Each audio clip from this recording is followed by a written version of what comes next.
Are you tired of self-doubt holding you back? Have you ever wished you could have the confidence to face your fears, go after your wildest dreams, and the tools necessary to live your best life? Hey there, amazing listeners. I'm your host and author of How to Grasp Confidence and Own Your Power. And I've made it my mission to help you break free from self-doubt and embrace confidence. Subscribe now and join us as we unlock the secrets to unshakable self-assurance. Let's dive in.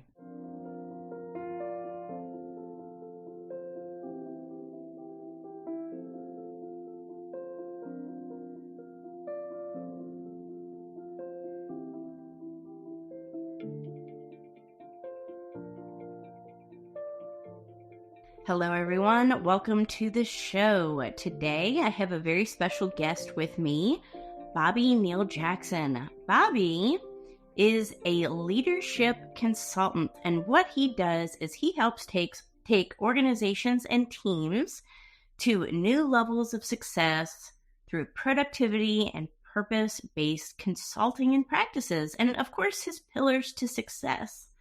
Bobby, so glad to have you on the show today, my friend. Great to be here, Tara. Thanks. I appreciate it. Absolutely. You know, Bobby and I, for everybody's benefit, we have worked together and had many calls together. And Bobby has a lot of very valuable insights into this word purpose. Now, the word purpose can have a lot of meanings. We can think of a life's purpose. We can think of a purpose that we have within an organization, our career. And it's so exciting when we really align with our purpose, because nothing makes us more confident than finding our strengths and really leaning into things that we're just naturally good at. Don't you think, Bobby?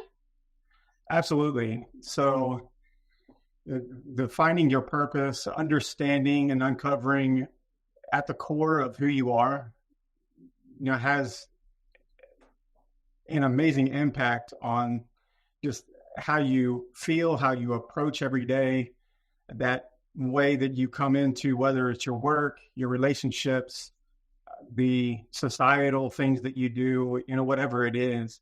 And however you find that purpose being used, it gives you a whole new level of confidence to be able to impact what you have around you, the things that you have that you're trying to accomplish. So 100%. Yeah. And especially, when we think of, as a leader within an organization, putting people in the right spots, right?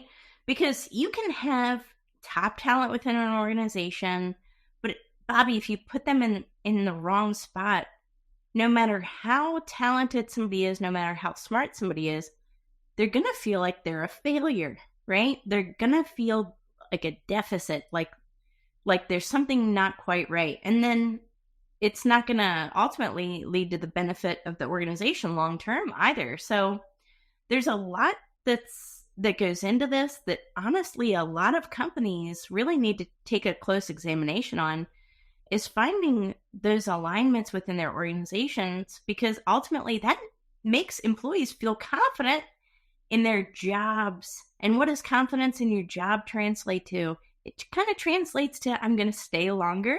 I'm going to be more engaged, right? So it's a trickle-down effect almost, don't you think? It really is. So as a team leader, really, it doesn't matter if you're in sports, organizations, churches, even if you can identify the natural abilities, those talents that your people have, and then you can align that with your organizational purpose, you produce a confidence in them. And it's not just because they're confident in themselves, but now it goes outside of themselves.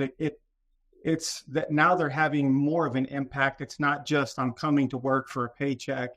It's now the work that I'm doing.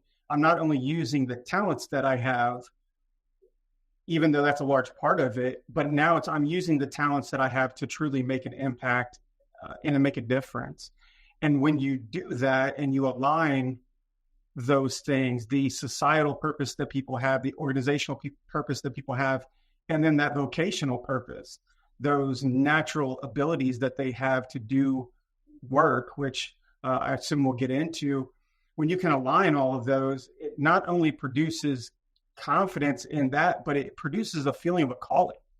And that is really where you see a tremendous amount of growth, not just for the individual, but also for your organization or for your team. That's when you go into that transcendence point. Like, don't you think, where people feel that calling? Let's stick on that word just for a moment, because honestly, that's a word that resonates a lot with a lot of folks right now. Leaders or not, people want to find their callings. People want to know what they're supposed to be doing, right? Sometimes we know, sometimes we don't know. Sometimes we may, realize it, but lose sight of it for a while. Life happens, right? But this calling, I feel like a lot of people right now are leaning into this message of purpose and calling because they want to know that their life means more. Yep. And even within an organization, you want to know that you're contributing to that greater collective, that greater purpose. And what your role is in that is so important. What do you think about that, Bobby? Let's talk about calling. Okay. I personally, I realized this back years ago. I realized that doing some of what I would consider more of the menial labor jobs, I almost felt like it was a calling. And I was thinking to myself, am I really made to do utility work? For instance, I was doing utility work and I just loved it. And I'm thinking to myself, am I made to do this type of work? Because I love getting up every day. I love going to work. I love the people that I meet every day. I love the impact that I'm having. And it wasn't the work. It was the fact that I had uncovered unknowingly these natural abilities and talents that I had. And I had aligned them with what I would consider like a societal or a humanitarian purpose also, which was I was meeting people every day and getting to have conversations and impact people's lives along with using my natural abilities and talents. And so it felt like a calling to me. And my company didn't have to call me and wonder where I was for work. I wanted to go to work that day. I was getting paid pretty well, of course. And so, for me, it was good getting up, going to work, doing my job, and at the end of the day, going home and having pride in what I accomplished that day, and not really knowing. But yes, it was a feeling of a calling. And I also, as I'm kind of went through in this progression of my career to where I am now, I've seen this play out, and I've started to identify these things and understanding that if I could align and find the people on my team, their natural abilities, and then I could align that with the organizational purpose and then with the societal purpose, and I could make sure that people were feeling all three of those in the work that they were doing, then productivity went up. People were happier. We had a great culture in our company. We were hitting our goals monetarily, financially. We were having a great impact in our company. So I apologize. I had to kind of come up with a way to do this today because of some things that I got called out to do.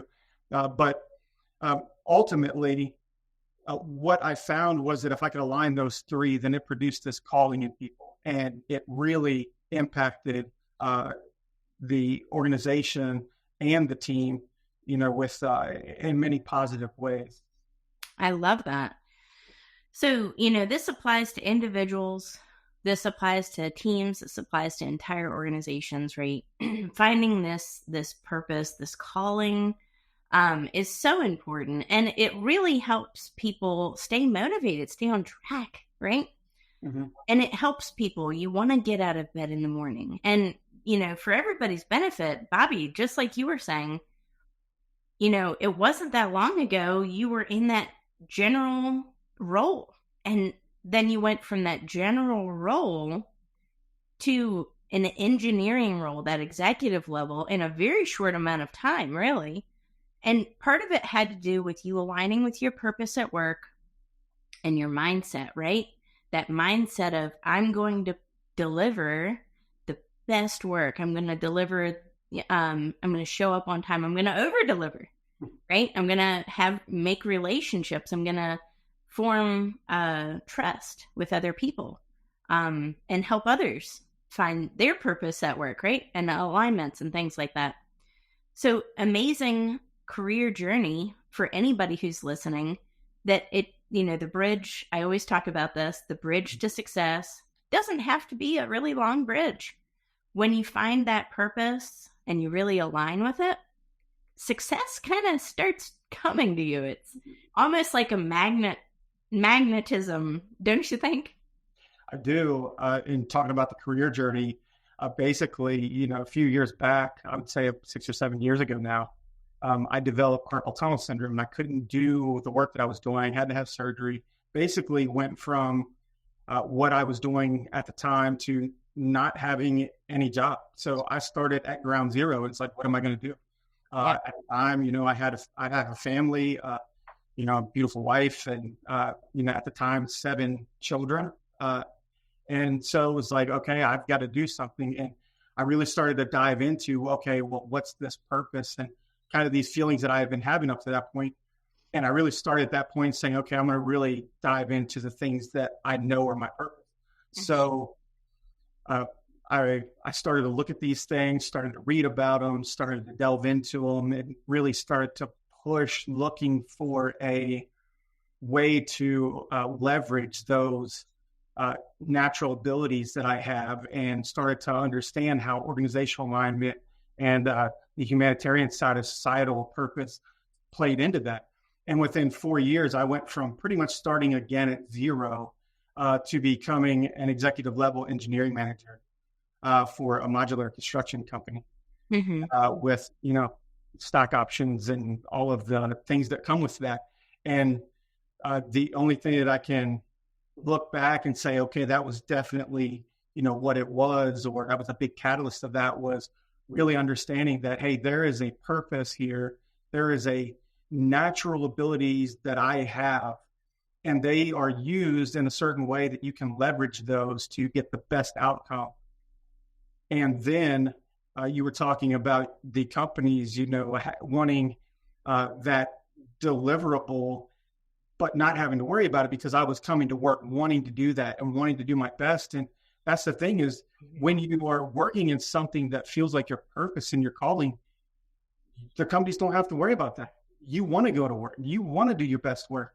Not only that, but when you leave at the end of the day, you're still thinking about your work, and you're sleeping and you're waking up thinking about your work, because it energizes you. It brings a joy and a satisfaction, a fulfillment that you don't get unless you're living in that pocket of using your natural abilities, aligning your purposes with purposes of your organization and society. I love that. And it comes down to the amount of action that we're willing to put into it, right? I think, we all have these unique abilities, these strengths, these untapped talents. But how much action are we willing to devote to something? And, it's there. It's within all of our grasp, right? But we have to put in the work. We have to put in the action. Otherwise, it's all for naught, right? We've got to put in what's required to accomplish those things. And you're the perfect example of somebody that has done that and is doing that. And that's why this is so powerful. You find your strengths, you align with them, and then you put in the action to accomplish those goals. And you know what? That keeps you confident. So that's another way to, develop confidence and to keep it. Keep aligning with your strengths. Keep aligning with those things that make you feel purposeful. And we don't have to be good at everything. We certainly don't. I don't think that's written anywhere. And if it is, throw it out. We don't need it. You have to be good at the things that you're good at, right? And it's okay to not be good at everything. Find those things, those strengths, those talents, whatever, that make you feel purposeful and lean into them. For me, I like teaching. I like coaching. I like speaking. So why would I do something that has anything to do with other things other than that? It wouldn't fit my personality, and ultimately I would think I was a failure. Yeah. And I'm not a failure, but I would be thinking that I was if I was doing something that wasn't aligned with a purposeful activity and with my strengths. I think that's so important. So I've been mentoring, young adults now for over 20 years. And one of the things that I tell them, exactly what you just said, if you want to be a better person, you find the things that you're weak at and you get better at those things. So you become a more well-rounded person. But if you want to succeed in your vocation, if you want to take your career to the next level, if you want to be more productive and get better results, then you find the things that you're strong in and you become the absolute best at those. And because it does give you this joy and energy, you start to attract the outcomes that you want, because it's something that you're radiating this confidence that you're talking about because you're working within that purpose that you have.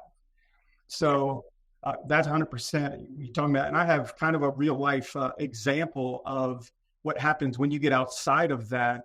I just, as of December of last year, I resigned my position as the engineering manager that we were just talking about, and gave up that entire salary, executive position, everything that went along with it. And the reason I did that was because the organizational purpose and alignment had gone away.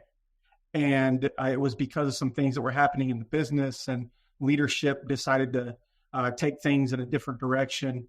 And then my job was I was being required to do different things and I'm not saying that every now and then you won't be required to do things that aren't aligning with your purpose. That's not life. You're going to have to do things that aren't necessarily within your genius or your work, your natural abilities. But the thing is, if you're having to live in those things constantly, then they become frustrations for you, and you lose that energy and that joy and that fulfillment. And that's when you are going to work dissatisfied, and you get what I've heard people call the Sunday blues, that I call Monday mania, where basically you can't stand the thought of Monday because, on Sunday you are just dreading the fact that you have to go to work the next day. And I had gotten to that point because I work off of the working genius model when understanding my vocational purpose. And what that is work goes through these 6 phases, and really 3 phases with 6 characteristics or aspects of our natural abilities to perform that work. So work starts with this creation phase, and then it goes into a culmination phase, and then it goes into a completion phase. And so this first part, this creation phase, is ideation. You're thinking about the work and what needs to be done. You're questioning, is there a good idea here? Or is there a much better way to do this thing? Or is there a problem that we can solve? And then you're coming up with solutions for that in the ideation phase. And the working genius model that Patrick Lencioni comes up with in the 6 types of working genius is that creation phase is made of wonder and invention. So wonder being that questioning part, and then the I part being invention. Then you move over to the culmination phase, which is discernment and galvanizing. You're taking that idea that was made and you're discerning whether that idea is a good one or not. And you're saying, will this work the way that we planned it out? And then you're planning the work. So you're saying, how can we get this done? And then you're galvanizing people around that idea. And then the last phase, the completion of the work, you have enablement and tenacity. So you have people that will come alongside and help people move towards the goal, help the work get done. And then this tenacity is these people have this natural ability to just want to push things across the finish line. They want to get in there. They want to get into the details. They want to see things through. Well, for me, my geniuses or my natural abilities are wonder and discernment. So I'm very good at the ideation phase and the thinking through a plan and how is this going to work. But when it comes into enablement tenacity, those are not necessarily geniuses for me, although they may be competencies. I may be able to do those and even able to do them well.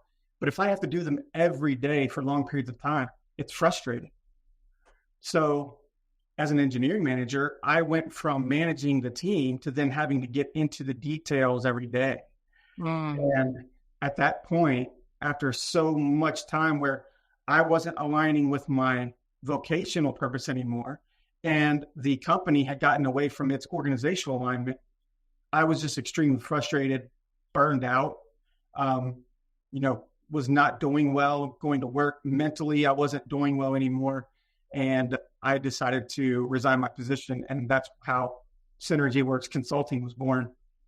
Started, working for myself and helping other people understand this concept and how this transforms teams, brings alignment, and ultimately brings better productivity and more results.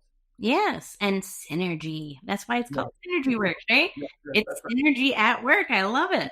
And, when you find these working geniuses, there is synergy. And that's where I said a little bit ago, it goes into that it's a different vibration. Mm-hmm. It's a transcendence that happens when everybody is working in their individual areas with competency and precision and purpose. And it goes into just a different transcendence of what leadership really should look like ultimately. But I love this. This is so powerful. You know me very well. Yeah. Now I would be curious, what do you think my working genius is? If I had to guess, and this is interesting to think about this. So everybody only has two, and this has been proven now over a few thousand case studies, is that everyone only has two of these six geniuses. So if I had to guess, I would say likely yours are invention, because you are a creative. Yes. And enablement. Ooh. Because you love to help people. I do. I think you're right. You hit that on the head. I think you called me an adventurer one day, and I didn't quite understand, but it's a creative approach. It's a creative mindset, right? Mm-hmm. You're more analytical. You've got an engineering brain.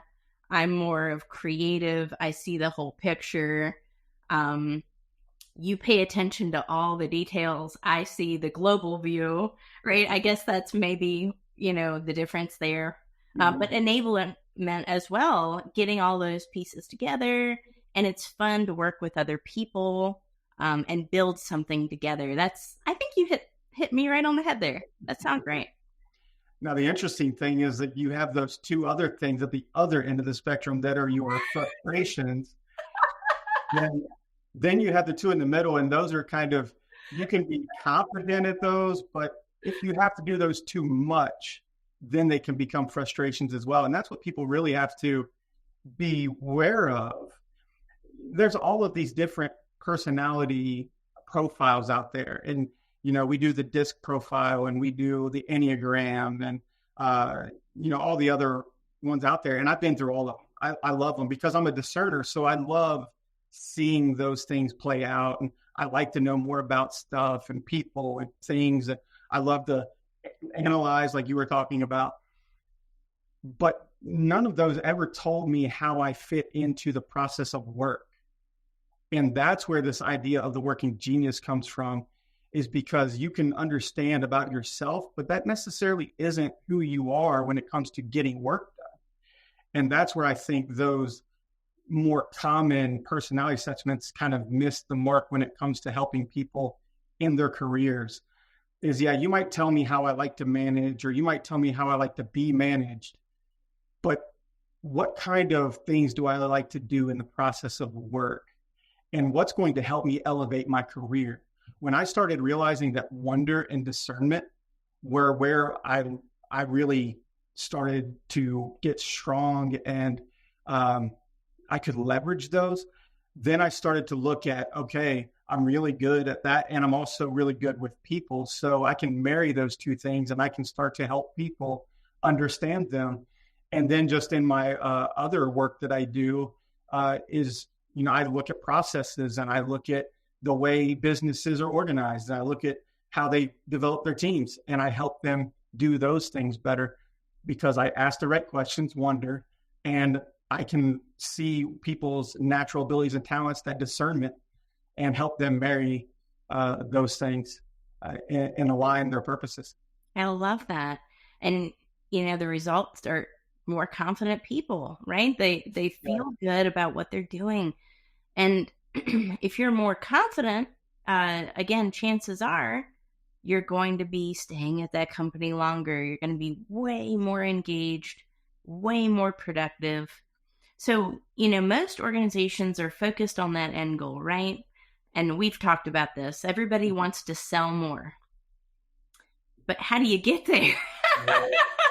You have to have the alignment first. So in order to get that big goal, that scalability that you're looking for in an organization, you have to have that foundation, that groundwork of this organizational development, putting people where they're supposed to be, following up with training, right, Bobby? Because it doesn't just end when you put somebody in their purpose. Even if you find that specific purpose for that specific person, it's one of those things you have to keep nurturing that, don't you think? Yeah, absolutely. So it's something that you might get people in the right places on a certain task or for a certain amount of time, but business changes. And so as business changes, as projects change, as deliverables change, you're going to have tasks within those deliverables that may not necessarily align with the people, even though they're in those positions. I had this when I took over a team a couple of years ago, where I walked into the team and it was just completely, a mess. People not showing up, the work not being done, missing deadlines. And ultimately what I did was I took the projects that we had that need to be done, the positions that we needed, and then the people that we had. And I listed the abilities that were needed to do each of those. And instead of going, hey, your position is this, so this is your job, I said, okay, this is who we have. These are the tasks that need to be done to move these projects forward. And I started assigning tasks to those people based on their natural abilities, their purpose. And then the confidence in the team went up, their productivity went up, and we started hitting deadlines, and we went from, money is the whole reason we're there. And we went from having like 300,000 in backlog to over 3 million by the time that I left. So the team just completely transformed. And yes, confidence played a huge role in that, because these people were not confident when I walked in. But once I got everybody aligned correctly, confidence was through the roof. People were having fun at work. People loved coming. I didn't have to worry about where people were anymore. I just completely changed, transformed the culture. I love that. And this is a prescriptive method, right? This is not, we're playing guessing games. This is, we're making a list. This is what needs to be accomplished. This is who we have. This is what we need to do, etc. Right? Mm-hmm. So this is a prescriptive approach, but it works. And we have to have this foundation and this groundwork in order to, again, enable that scalability of our organization long term and have longevity as well. And it's so important. When an employee leaves an organization, it costs a lot of money. It costs a lot of money to retrain. It costs a lot of money. And a lot of companies have this revolving door. People are coming in and out faster than you can even train them in that 90-day period a lot of times. So this is extremely relevant. We can't move forward as organizations without having the team to back it up, period. So this is really essential, but I love your prescriptive approach of it. Bobby, this was such a fascinating talk. It can't be our last one because we only really just scratched the surface. We've really talked a lot about organizations and purpose at work, but this goes for personal development as well. And again, it's something that we need to think about as leaders ourselves. What's our purpose, and are we aligning with it? And to give everybody some hope, when you do align with that, you will wake up out of bed. There's not going to be Sunday scaries, as they say. Monday mania is what you said, right? It's going to be, I can't wait to contribute to something bigger than myself. That's what purpose is. Any final parting words for us, Bobby? Any words of wisdom for either organizations or leaders themselves?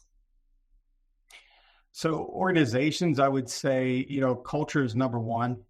To me, you have to show that you have a people-based approach to your business. If your people come in and they feel like money is the top thing, most of your talent is going to walk out the door. And really up and coming generations, these younger generations, they want more purpose with their doing. So that's the one thing I would say for organizations. With people, I would say that you need to find that purpose, those natural abilities, and then figure out how to leverage those in your life to make your work better, how to align those with the organizations that you pick to work for, and then how to align those societally too, so you have the greater impact. That would be, my words for them. That's perfect. Brilliant. How can people get a hold of you, Bobby? Because you're high demand, business consulting, everybody needs cultural improvement. I don't know if I have one company that I can think of right now that can use your help. So how could people get a hold of you for consulting? Yeah, it's getting them to admit it, I think, is the thing. Right, exactly. They can reach me on LinkedIn, Bobby Neal Jackson on LinkedIn. And they can also go to my website, synergyworksconsulting.net. I'm working on the .com right now. That's been an issue for me. But so synergyworksconsulting.net, and then bobby.jackson@synergyworksconsulting.com is my email address. So they can also go there. Awesome. Well, Bobby, thank you so much for being a guest on our show. This is probably part one of many, but I really appreciate you coming on today, sharing your knowledge, and thank you for being aligned with your purpose, because I can tell nobody is more purposeful at work than Bobby Neal Jackson, guys. He is really aligned with what he is meant to do. So thank you so much, Bobby, and thank you for everyone who tuned in today. We will see you on the next episode. Take care. Thanks, Sarah. Appreciate it.